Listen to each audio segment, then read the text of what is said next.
Good morning. This is Father Stephen Kelly from St. John's Church of Detroit. We're continuing our series of daily morning meditations, where we generally look at one or another of the lessons that are assigned for morning or evening prayer, what is known as the Daily Office Lectionary.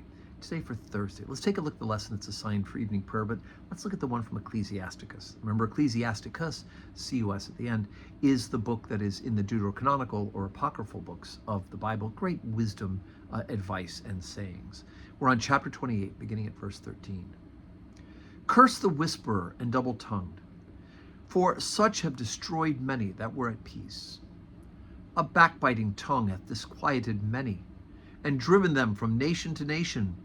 Strong cities hath it pulled down, and overthrown the houses of great men. A backbiting tongue hath cast out virtuous women, and deprived them of their labors. Whoso hearkeneth unto it shall never find rest, and never dwell quietly. The stroke of the whip marketh flesh, but the stroke of the tongue breaketh the bones. Many have fallen by the edge of the sword, but not so many as have fallen by the tongue. Well is he that is defended through the venom thereof, who hath not drawn the yoke thereof, nor hath been bound in her bands. For the yoke thereof is a yoke of iron, and the bands thereof are bands of brass. The death thereof is an evil death. The grave were better than it. It shall not have rule over them that fear God, neither shall they be burned with the flame thereof. Such as forsake the Lord shall fall into it, and it shall burn in them, and not be quenched. It shall be sent upon them as a lion, and devour them as a leopard. Look that thou hedge thy possession about with thorns, and bind up thy silver and gold. And weigh thy words in a balance, and make a door and a bar for thy mouth. Beware thou slide not by it, lest thou fall before him that lieth in wait.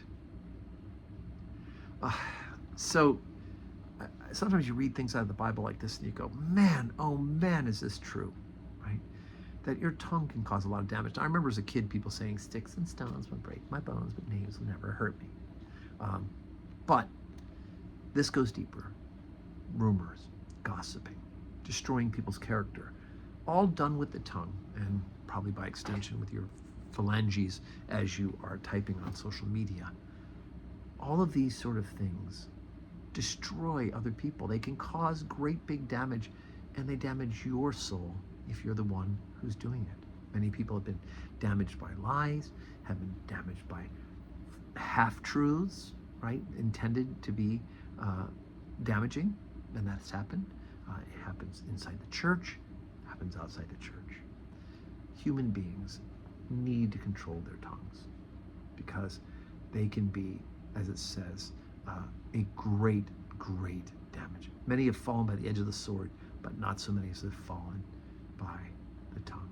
So it's very important for us to learn to be disciplined, to not be talebearers, to not to be rumor spreaders, gossip mongers, all those sort of things. We need to learn to just say, God bless this person, and if they begin to tell you a story about them, say, probably not best if I even know what's going on here. Just God bless them, and mean it. And then move on and find yourself not repeating a story if it's been told to you. So today is Thursday. I'm recording this a day ahead of time because I'm going away to see my mother-in-law. I might have jury duty today. I get called about every 13 or 14 months. And I find out the day before, so after today while I'm recording this, I'll find out later today whether I'm called tomorrow. So check I will write on top of this where I post it, whether or not there will be mass today at 10:30. If I've got jury duty, I'm doing my civic duty, we can't have mass. If I am not asked to come, which they can decide tonight, for tomorrow, for Thursday, right, then if I have to do duty, I do. If not, we'll have mass. But anyway, so stay tuned. But either way, may God give you a Thursday that's full of blessings.